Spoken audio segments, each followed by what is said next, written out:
신명기 11장 18절로 32절 말씀이 되겠습니다. 18절로 32절 말씀. 이러므로 너희는 나의 이 말을 너희의 마음과 뜻에 두고 또 그것을 너희의 손목에 매어 기호를 삼고 너희 미간에 붙여 표를 삼으며 또 그것을 너희의 자녀에게 가르치며 집에 앉아 있을 때든지 길을 갈 때든지 누워 있을 때든지 일어날 때든지 이 말씀을 강론하고 또 내 집 문설주와 바깥문에 기록하라. 그리하면 여호와께서 너희 조상들에게 주리라고 맹세하신 땅에서 너희의 날과 너희의 자녀의 날이 많아서 하늘이 땅을 덮는 날과 같으리라. 너희가 만일 내가 너희에게 명하는 이 모든 명령을 잘 지켜 행하여 너희의 하나님 여호와를 사랑하고 그의 모든 도를 행하여 그에게 의지하면 여호와께서 그 모든 나라 백성을 너희 앞에서 다 쫓아내실 것이라. 너희가 너희보다 강대한 나라들을 차지할 것인즉 너희의 발바닥으로 밟는 곳은 다 너희의 소유가 되리니 너희의 경계는 곧 광야에서부터 레바논까지와 유브라데 강에서부터 서해까지니라. 너희의 하나님 여호와께서 너희에게 말씀하신 대로 너희가 밟는 모든 땅 사람들에게 너희를 두려워하고 무서워하게 하시리니 너희를 너희 당할 사람이 없으리라. 내가 오늘 복과 저주를 너희 앞에 두나니 너희가 만일 내가 오늘 너희에게 명하는 너희의 하나님 여호와의 명령을 들으면 복이 될 것이요 너희가 만일 내가 오늘 너희에게 명령하는 도에서 돌이켜 떠나 너희의 하나님 여호와의 명령을 듣지 아니하고 본래 알지 못하던 다른 신들을 따르면 저주를 받으리라. 내 하나님 여호와께서 내가 가서 차지할 땅으로 너를 인도하여 들이실 때에 너는 그리심 산에서 축복을 선포하고 에발산에서 저주를 선포하라. 이 두 산은 요단강 저쪽 곧 해지는 쪽으로 가는 길 뒤 길갈 맞은편 모래 상수리 나무 곁의 아라바에 거주하는 가나바 족속의 땅에 있지 아니하냐. 너희가 요단을 건너 너희 하나님 여호와께서 너희에게 주시는 땅에 들어가서 그 땅을 차지하려 하나니 반드시 그것을 차지하여 거기 거주할지니라. 다같이요 내가 오늘 너희 앞에 베푸는 모든 규례와 법도를 너희는 지켜 행할지니라. 하나님의 말씀입니다. 신명기 11장 18절로 마지막 32절을 본문으로 복과 저주를 내 앞에 두노니 라는 제목으로 말씀을 나누고자 합니다. 여러분, 제가 신명기를 살피면서 신명기라는 이 용어의 뜻에 대해서 말씀을 드린 적이 있습니다. 또 지난 며칠 전 주일 구역모임 때에 바로 구역모임 교제를 통하여서 다시 한 번 더 신명기가 가진 그 의미를 여러분 한 번 더 확인하셨을 것입니다. 별신자의 계명 명자, 바로 다시 한 번 더 두 번째 주시는 계명의 말씀이라 라는 뜻을 갖고 있다고 이야기했습니다. 모세가 광야 40년 후에 모압 평지에서 출애굽 2세들에게 가나안 땅을 앞두고 있는 출애굽 2세들에게 다시 한 번 더 40년 전 시내산에서 받았던 그 계명과 율법을 한 번 더 이야기해 주고 그 의미를 바로 설명해 주는, 그래서 신명기는 일종의 설교입니다. 모세의 설교입니다. 그래서 계속적으로 반복되고 있는 것이 뭐냐면 바로 율법과 계명에 대한 순종의 강조가 여러분 매 장을 읽을 때마다 그러므로 너희는 마음을 다하여 여호와께서 주신 계명과 명령과 규례와 법도를 준행하라, 지키라, 순종하라 라는 말이 후렴구처럼 반복되는 것들을 보게 됩니다. 왜냐하면 이것이 설교이기 때문입니다. 오늘도 똑같은 말씀이 나옵니다. 모세는 하나님의 말씀을 너희가 너희의 마음과 뜻에 두라 라고 이야기합니다. 마음과 뜻에 두라는 말을 영어로 보면 heart and mind라고 되어 있습니다. 하트는 바로 감성적인 부분을 뜻한다면 마인드는 지성을 뜻합니다. 우리 보통 영어 사전을 보면 마인드도 하트도 다 마음이라 그렇게 번역하는데 마인드는 지성을 말해요. 이성을 말합니다. 감성과 이성이 조화를 이루어야 합니다. 한쪽에 치우치면 이성과 지성에만 매이면 결국에 사람은 차가워지고 냉랭해집니다. 그러나 지나치게 한쪽 하트에만 마음을 두면 뜨겁기는 한데 열정은 있는데 이것이 방향을 잃어버리는 경우가 많습니다. 그래서 언제든지 하나님의 말씀을 너희의 지성과 그리고 너희의 감성 속에 두고 그 말씀을 지키라고 이야기합니다. 이것이 밸런스를 맞춰야 된다라는 것입니다. 그리고 바로 여호와의 말씀을 법도와 규례를 손목에 메어서 기호로 삼고 미간에 붙여 표를 삼으라 라는 그러한 말씀을 주십니다. 여러분들 공항에 가거나 비행기를 타다 보면 종종 정통 유대인 복장을 한 사람들을 만납니다. 검은 모자를 쓰고 이 귀 밑에까지 바로 이렇게 곱슬머리를 길게 땄고 그리고 꼭 보면 비행기 안에서도 늘 그 토라, 율법을 중얼중얼 읽는 그런 사람을 보게 되는데 간혹 잘 보면 그런 사람들 팔뚝에 검은 가죽띠를 이렇게 두르고 손목에다가 어떤 통을 조그마한 가죽통을 메고 있는 또 사진을 보면 여러분들 어떤 사람들은 이 미간 바로 이 눈썹 위 이마에다가 가죽띠로 조그마한 통을 그렇게 달고 다니는 사람을 보게 됩니다. 이것을 테필린이라고 이야기하는데 바로 거기에 하나님의 말씀을 한 구절 기록해서 넣습니다. 들으라 이스라엘아 너희 하나님 여호와는 바로 오직 하나인 유일하신 하나님이시니 신명기 6장 4절의 말씀을 그렇게 넣어서 다닌다고 그러죠. 이렇게 하는 것은 바로 하나님의 말씀이 내 몸의 한 부분이다. 말씀과 내 존재를 뗄 수가 없다라는 것을 상징하는 것입니다. 그리고 하나님의 말씀을 자녀들에게 가르치는데 부지런히 집에 앉았을 때나 길을 갈 때나 누워있을 때나 일어날 때나 항상 하나님의 말씀을 가르쳐라. 그리고 집을 나가보면 집 문간에 문설주 위에도 하나님의 말씀이 기록되어 있고 대문을 열면 그 대문 입구에도 하나님의 말씀을 기록하여 붙여놓는 그렇게 하라는 것입니다. 이것은 뭐냐면 바로 자신의 삶의 모든 공간을 말씀으로 채우고 말씀에서 떠나지 말고 말씀을 생활하라라는 말씀이 있죠. 이토록 말씀을 가까이 하게 하신 이유가 뭘까요? 역설적으로 그렇게 하지 않냐면 우리는 너무나 쉽게 하나님의 말씀을 따르지 않는 그러한 본성을 갖고 있다는 이유이기도 합니다. 여러분, 사실은 정말 머리끝부터 발끝까지 우리의 삶의 모든 공간에서 하나님의 말씀을 기억나게 하고 하나님의 말씀과 함께 해야 되지만 사실 그렇지는 못하지요.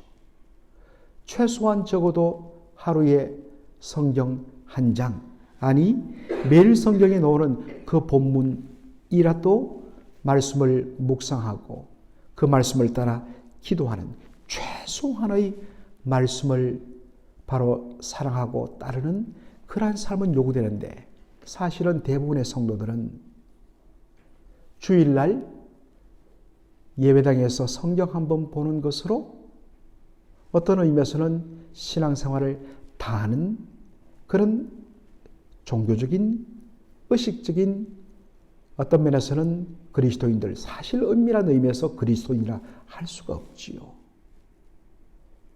그러한 성도들이 다수인 그러한 것들을 보기 때문에 참 이 말씀은 부담이면서 강한 도전이라는 것입니다.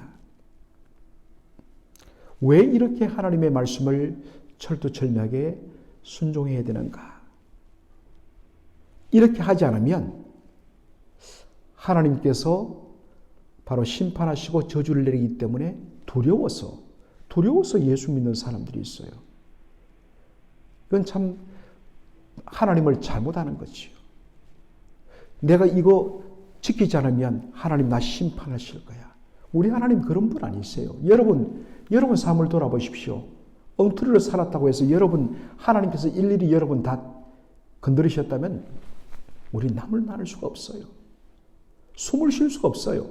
그러나 멀쩡하게 심지어 자신이 아는 죄를 범하고 있는데도 하나님 손 안 대시잖아요. 하나님 그런 분 아니십니다. 또한 내가 이렇게 잘 순종하지 않으면 나 축복받지 못하기 때문에 축복에다가 초점을 맞추고 순종해야 되는가? 이 모든 것 다 그 밑바탕에는 하나님의 사랑이 없어요. 거듭거듭 신명기가 강조하는 것은 왜 하나님의 말씀을 지키고 순종해야 되는가? 하나님을 사랑하여 한다는 것입니다. 사랑하여 하면 짐이 되지 않는데 사랑이 아닌 이거 안 하면 내 매를 맞기 때문에 이것 안 하면 우리 자녀들이 혹시 뭔가 해를 당할까?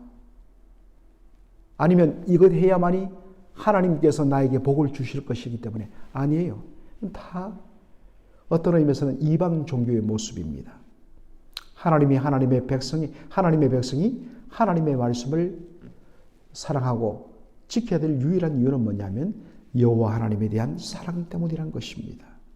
하나님의 사랑받는 백성 되었기 때문에 마땅히 하나님을 사랑하는 것입니다. 하나님을 사랑한다고 고백하면서도 그분의 뜻을 거스린다면 그것은 하나님을 사랑한다는 것이 거짓임을 바로 드러내준다는 것입니다. 신명기 11장 23절로 25절에 보면 하나님을 사랑하여 그 말씀을 지키는 자에게 주시는 복이 그렇게 언급되어 있습니다. 하나님께서 너희 앞에 있는 가난한 백성들을 다 내가 쫓아줄 거다. 비록 그들이 너희보다는 강대하지만 아무리 강대할지라도 너희들이 그 땅을 건너가서 차지하게 하실 것이다 라고 말합니다. 너희가 발바닥으로 밟는 모든 것은 다 너희의 땅이 될 것이다 말씀합니다. 그러면서 너희가 차지할 땅의 경계, 그 어떤 의미에서는 그 영역이 광야에서 레바논, 유프라테 강에서 서해, 여기 서해라는 것은 바로 서쪽에 있는 바다, 즉 이 팔레스타인 사람들 자신들을 기준으로 봤을 때 서쪽에 있는 바다 무엇입니까? 지중해를 말합니다.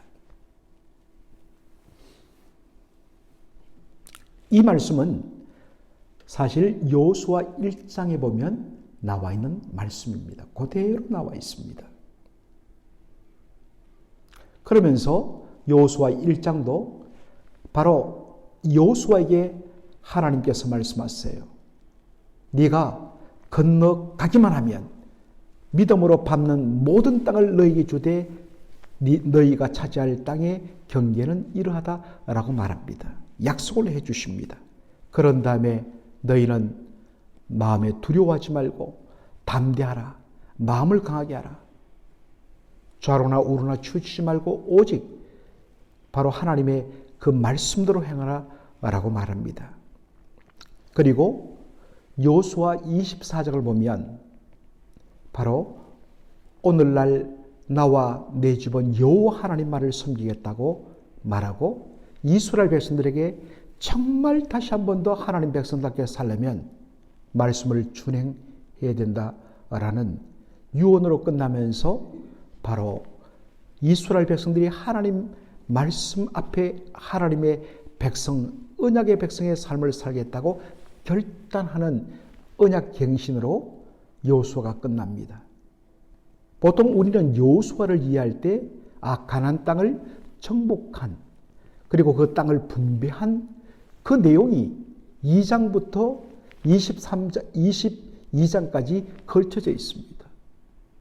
그런데 여러분, 그것은 어떤 의미에서는 하나의 과정일 뿐이고 철두철미하게 여호수아는 1장과 24장이 그 전체를 싸고 있는데 바로 여호와 하나님의 말씀에 대한 순종, 하나님의 말씀에 대한 준행으로 덮여 있습니다. 이것이 뭘 보여주느냐? 그 사이에 있는 가나안 정복 전쟁은, 그리고 땅을 분배하는 것, 그 전쟁의 성패는 바로 가나안 족속이 더 강하기 때문에 너희가 패하는 것도 아니고 너희가 가나안 백성들보다 약하기 때문에 그 땅을 차지 못하는 것도 아니라는 것입니다. 이 전쟁의 성패는 바로 너희가 하나님의 말씀을 지키느냐 순종하느냐 여부로 판명된다는 말씀입니다. 비록 이스라엘의 형편은 가나안 족속들에 비하여 약한 것이 객관적인 사실입니다. 그러나 이스라엘 백성들이 하나님을 사랑하여 하나님의 말씀에 순종하고 의지하면 하나님께서 친히 이스라엘의 편이 되어 주셔서 가나안 족속들을 이스라엘 백성들에게 넘겨주시게 되므로 가나안 땅을 차지하게 된다는 것입니다. 싸움의 성패는 바로 여기서 결정난다는 것입니다. 바로 이것을 오늘 다시 한 번 더 보여주고 있습니다. 너희들이 염려할 것은 앞으로 있을 가나안 전쟁이 아니란 것입니다. 이건 하나님에 맡기란 겁니다. 하나님이 해결해 주실 건데 그것을 붙들고 하기보다 우리의 진짜 싸움은 뭐냐? 바로 하나님의 말씀에 대한 순종, 그것을 하지 못하게 만드는 바로 영적인 싸움이란 것입니다. 우리의 싸움은 혈과 육에 대한 싸움이 아니라 공중권세 잡은 마귀와의 싸움인데, 여러분, 공중권세 잡은 마귀와의 싸움을 우리는 자꾸만 말하면 나사렛 예수의 이름으로 귀신아 물러가라 라고 막 귀신 들린 사 밤새도록 붙들고 기도해갖고 귀신 내어 쫓는, 여기에만 영적 전쟁을 묶는 이 어떤 면에서는 여러분들 사탄의 전략입니다. 그것도 영적 전쟁 맞아요. 그러나 영적인 전쟁의 본질은 뭐냐면 바로 철두철미하게 하나님의 말씀에 순종하는 것, 하나님을 사랑하는 것. 마귀는 자꾸만 말합니다. 우리 안에 있는 나 자신의 어떠한 것을 이루도록, 심지어는 신앙의 이름으로. 이게 영적 싸움의 본질입니다.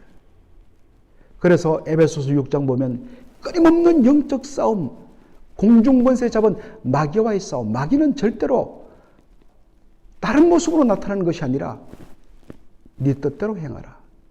네가 너의 왕이 되라. 네가 기뻐하는 대로 모든 것을 해라.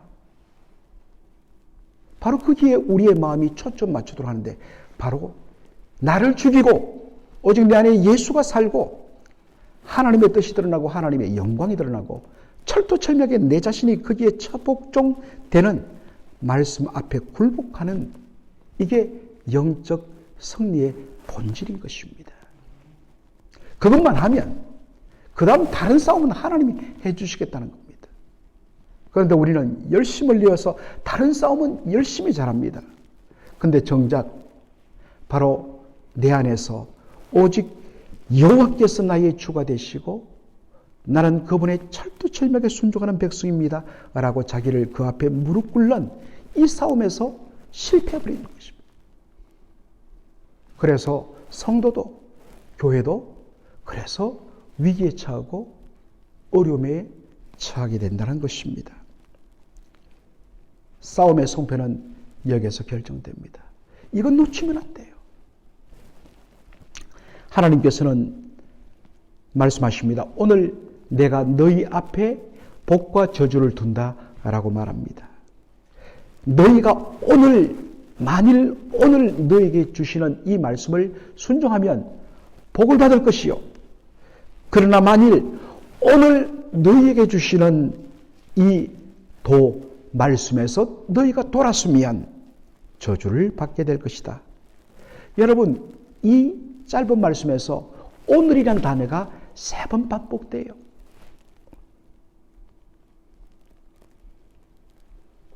여러분, 오늘 하루 내가 말씀에 순종했다고 해서, 은혜 받았다고 해서 이것이 내일로 지속되지 않습니다. 오늘 받은 바로 양식은, 일용할 양식은 오늘을 위한 것이듯이, 오늘 하루 하나님의 말씀과 기도 가운데 받은 은혜는 바로 그날 하루를 위한 축복이요 은혜입니다. 내일이면 다시 오늘이 됩니다.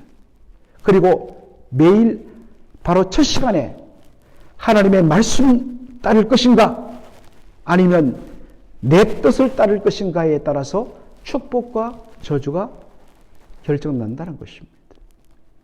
매일마다 사실은 우리가 이 첫 시간을 말씀과 기도로 시작하는 것은 뭐냐? 그냥 새벽에 노니까 마음이 그래도 편안하고 기분 좋더라. 그런 것도 있지요. 그러나 사실은 날마다 하나님 백성 앞에서 언약을 갱신하는 것입니다. 오늘 나는 어떻게 살 것인가? 말씀에 순종하여 하나님 백성의 복을 누리며 살 것인가? 아니면 하나님의 말씀 거부하고 내가 나의 주인이 되어서 내 뜻대로 사는 것, 사실 하나님 없는 것이 저주입니다, 여러분. 하나님이 나의 하나님 되시는 것이 최고의 복입니다. 날마다 우리는 이 결단을 날마다 하게 되는 것입니다. 그래서 오늘입니다. 그리고 이것이 또 한편으로는 놀라운 복된 말씀인 것이, 오늘 실패했다면 내일 새롭게 시작하는 오늘에 다시 결단할 기회가 있다는 것입니다. 여러분, 전까지 실패했다고, 전까지 그렇게 못했다고 그것이 그 다음에 이어지지 않습니다. 하나님은 바로 만일 오늘 너희가 내 말에 순종하면 너희가 복을 받을 것이요. 하나님은 다시 한 번 더 오늘 우리에게 눈을 뜨게 하시고 생명을 주셨을 때 바로 하나님 앞에 결단을, 시간을 주신다는 것입니다. 오늘 하루도 주의 영광을 위하여서 오직 그분을 사랑하여 그분의 뜻에 순종하겠습니다. 오직 주님만이 살고 저는 온전히 죽는, 오직 내 안에 그리스도께서 사시는 것, 이것이 최고의 복인 줄로 믿습니다 라고 고백하는 저와 여러분의 삶의 얘기를 주의 이름으로 축원합니다. 아멘. 살아계신 우리 아버지 하나님, 신명기 11장 18절로 32절의 말씀을 통하여서 복과 저주를 오늘 너희 앞에 두나니 라는 이 말씀, 아버지 하나님, 정말 날마다 우리가 하나님의 말씀 앞에 다시 한 번 더 결단하고 하나님 앞에 어떻게 살아야 될 것인지 하나님 앞에 언약을 갱신하며 주님을 위하여 순종하는 삶이 진정 복인 것을 아는, 그리고 그 복을 누리는 저희 모두가 되게 하여 주시옵소서. 예수님의 이름으로 기도옵나이다. 아멘.